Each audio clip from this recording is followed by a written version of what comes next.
Chapter 5. Beyond the Upanishads. I am not concerned with the miracles happening outside, but only with those happening within me. In my original non-knowing state, I did not know the sense of my being. But all of a sudden, the beingness was felt spontaneously. This was the first miracle. Then in a flash, I observed this enormous manifest world, and also my body. Later, I conceived that the entire universe has manifested in the speck of my beingness only. Why not pay attention to these miracles? A lot of miracles happen, each greater than the other.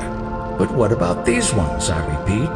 First, there was no message, I am, and also there was no world. Instantly, the message, I am, and this magnificent world materialize out of nothingness. How amazing! This message, I am, is nothing other than the advertisement of the eternal truth. Similarly, the names, titles, and forms of sages, seers, and Mahatmas are merely announcements of the same principles. For example, when you prepare a number of dishes out of wheat, various names are given to them, but it is the wheat that is the basis for all the dishes.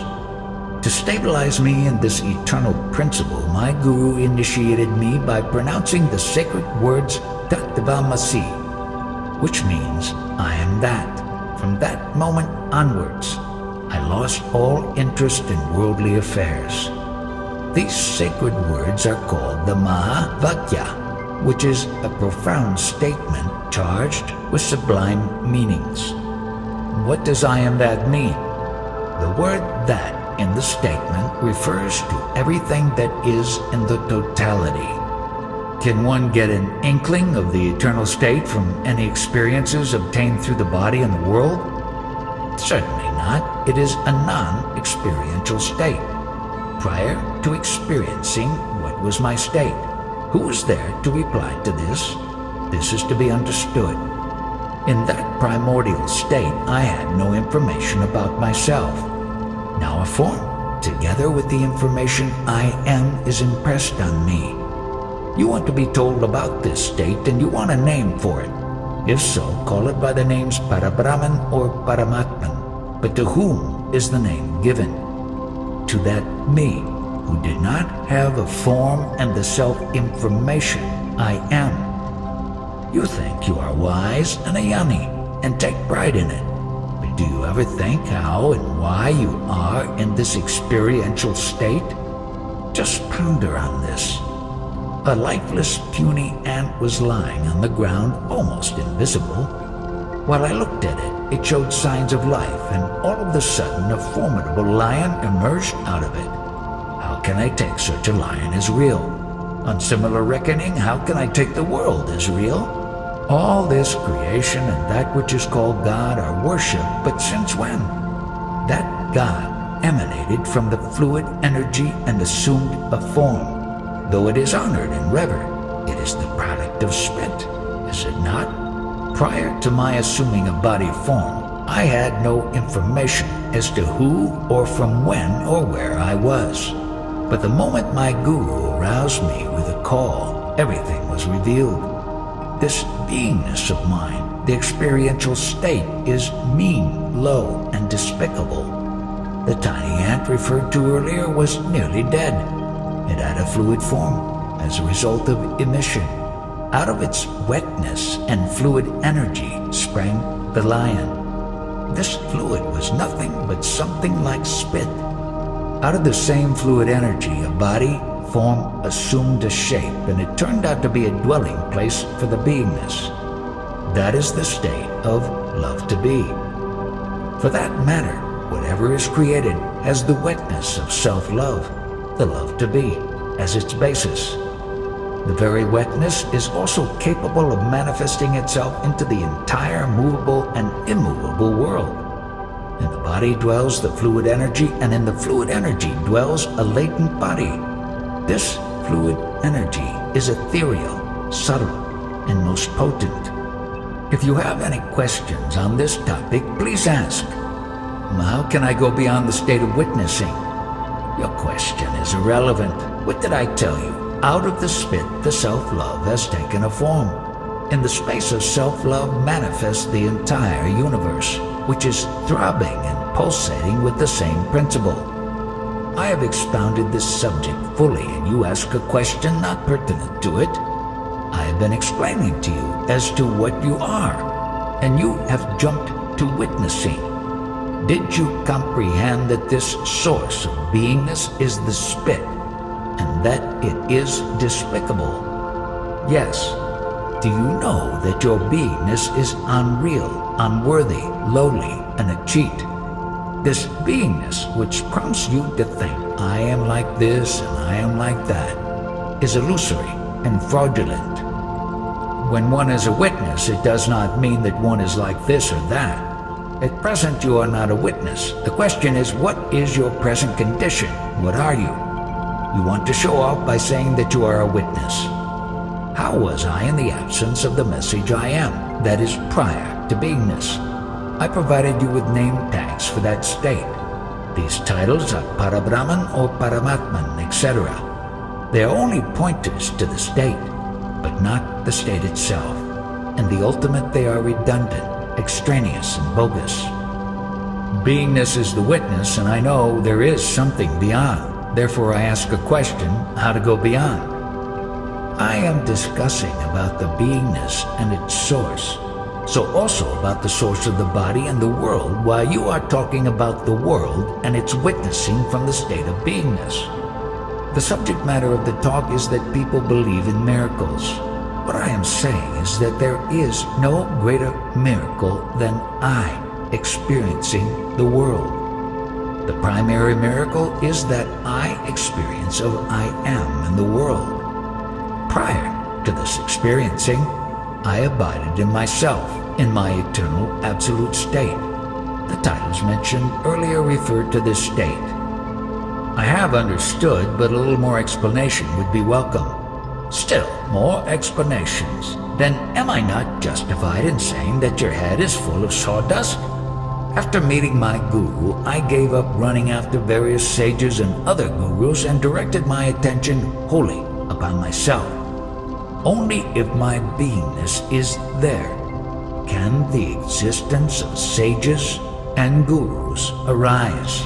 They last and flourish in my beingness, so long as it is there.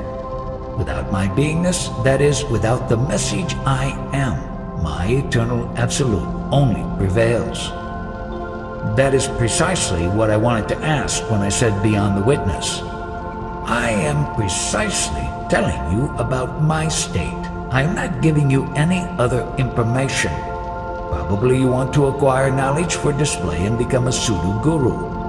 Arising out of the beingness, its play and subsidence are the three states of my beingness: waking, deep sleep, and knowingness. When I talk with reference to me, you should apply it to your own being and fully understand it, since all I said is identically relevant to you also. Now, these immature boys come here for spirituality. What can I say to them? If they insist on obtaining knowledge from me, I shall have to direct them to my sweeper, who can impart elements of knowledge when they do some service here, like sweeping and cleaning. In the hierarchy of gods, there are some demigods who are to be appeased with the offerings of flesh and wine. Such lower deities receive their spiritual powers after serving the higher deities as menial servants. Now, suppose one of such deities is angered and wants to wreak vengeance on me. What can she do? At the most, she will crush me under her toes and wipe out this emblem of the three gunas, which is my beingness. But who cares?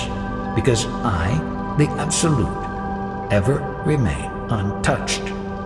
Have you come here to have knowledge or learn how to become a guru? I am not crazy. Then why did you refer to witnessing? Prior to coming here, I was led up to the point of witnessing. Witnessing what? Everything that appears and disappears.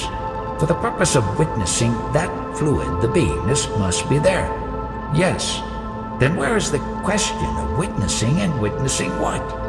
I have indicated to you how the incarnations and births continue to emanate out of the spit, the fluid energy. Apart from that, what are you? Nothing. Therefore, how can I judge anyone as good or bad? I reserve my judgment only for the source of all, the beingness. My approach is simple and straightforward. Out of the absolute non-being state, the beingness together with the manifest world emerged before me. How did this happen? My guru revealed it to me while I was in deep meditation. How and due to what causes the manifest world of forms was created. What was revealed to you in your meditation and whatever your guru told you, are they very important indeed? No doubt both are very important, but the eternal absolute state of mind prior to the beingness, when the message I am was not, is supremely significant. Who would have witnessed the message I am if my priormost state of the non-beingness was not? Who would have created them? The creation is self-effulgent and spontaneous. There is no creator. A magnificent tree sprouts out of a tiny seed. Maharaj asks the visitors to ask questions, but none of them does, so he comments, "Since I have put my axe at the very root of creation, how can any questions arise?" In the Marathi language, the word mula denotes the root of a tree, and with a slight modification in pronunciation, it means child. Just as a splendid tree takes root out of the small seed, a full-blown person is latently rooted in a child and his beingness. But I, as the Absolute, am prior to the root, the child, and the beingness.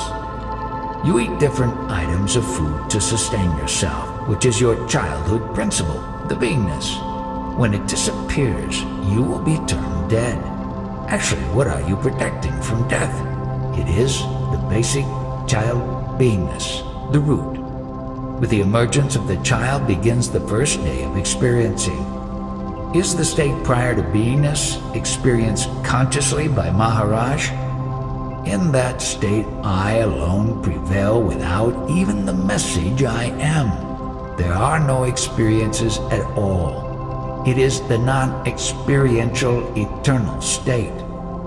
How will I know that you know it from your direct experience and not from a book? I repeat, I alone prevail in the state, hence there is no otherness. For any experience, otherness is necessary. But that is true for everybody. Some know it, some do not. Why should I bother about others? Who else is there? In that state of aloneness, I only exist. How is that state to be recognized? When the state of beingness is totally swallowed, whatever remains is that eternal I. Because that absolute I state felt alone, it occurred to it, I am lonely, let me be many, as referred to in the Chandogya Upanishad. This can occur at the threshold of beingness, but since my ultimate state is beyond the grasp of the Upanishads, I reject them. The Upanishads are the storehouse of knowledge, which however has emanated from the state of ignorance. The raw material used for presenting the teachings is ignorance only. All the three gunas are bound by and charged with emotions, but are not truth. Because of the creation of this fraudulent world out of spit, people are veritably ashamed. Therefore they do not like to expose the offender through which the spit was ejected. Considering this aspect, how can you have ego at all? From where have you emerged and where are you proceeding to? From nowhere to nowhere. When such profound discussions are going on, only the fortunate ones will be present. Here, your self-esteem is fully exposed. Do you like that? I have nothing to hide. You told me to stand up and fight. Maharaj recites a couplet from a folk song normally sung by dancing girls touring the countryside.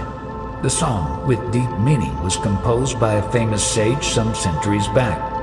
Having had many a lover, I made them dance and they pined for me. But in my guru I met a perfect match. He made me dance to the tune he played. Oh, my friends, listen. Beware of a perfect guru. Once you meet him, where would you be with your ego sense totally wiped out? Kabir, the great poet, sage, says in a verse, I recited the sacred names 1,000,000 times, performed austerities and penances, but I did not realize myself. When I met the perfect master, Niranjan, the unblemished, instantly I realized the highest, and abided in the state of non-attention, alak. January 16th, 1980.